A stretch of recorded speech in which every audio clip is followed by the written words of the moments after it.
आत्ताची जी पिढी आहे त्यांनी स्वतःच सुरू केलं आहे किंवा काही करण्याची इच्छा ठेवतात, त्यांना तुम्ही तुमच्या एक्सपिरियन्स वरून कुठली सल्ला देऊ इच्छिता? त्यांना सल्ला द्यायचा म्हणलं तर मी एक सल्ला देईल की तुम्ही पहिलं क्लायंटच्या रिक्वायरमेंट्स पूर्णपणे समजून घेतल्या पाहिजेत, त्यांना एक्झॅक्टली काय हवं आहे ते.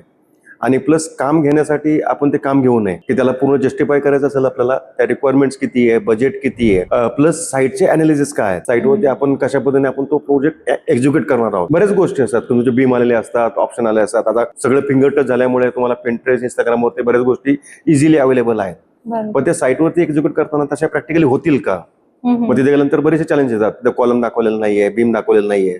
क्लायंटचं त्यावेळेला इंस्टाग्रामवरती आपला तो रील्स शेअर करतात किंवा Pinterestवरती इमेज पाहिली जाते, तर त्या ठिकाणची भिंतीची साईज किती आहे, आपल्या त्या प्रिमाइसेसमध्ये वर्कआउट होणार आहे का? म्हणजे मी तर म्हणेल की त्या इन्स्पिरेशनल इमेज म्हणून तुम्ही घ्यायला पाहिजेत की त्याच्यातून मग तुम्ही कन्सेप्ट घ्या, त्या कन्सेप्टमध्ये त्याचं कसं स्किल वापरलंय ते वर्कआउट करा. ते वर्कआउट करून साईटवरती कसं एक्झिक्यूट होईल त्याच्यावरती पूर्ण प्लॅन करा. ड्रॉइंग्सवर पूर्णपणे स्टडी करा की ड्रॉइंग कशा पद्धतीने एक्झिक्यूट केलं जाईल, आपण कस्टमरला कसं एक्सप्लेन करणार आहोत. या सगळ्या पूर्ण गोष्टीचा ताळमेळ घालून जर आपण साईट कंप्लीट केली तर सगळ्या गोष्टींनी ते फ्रुटफुल राहील. Thank you sir, thank you. आज तुमच्यासोबत गप्पा मारून आम्हाला पण खूप छान वाटलं. Thank you so much.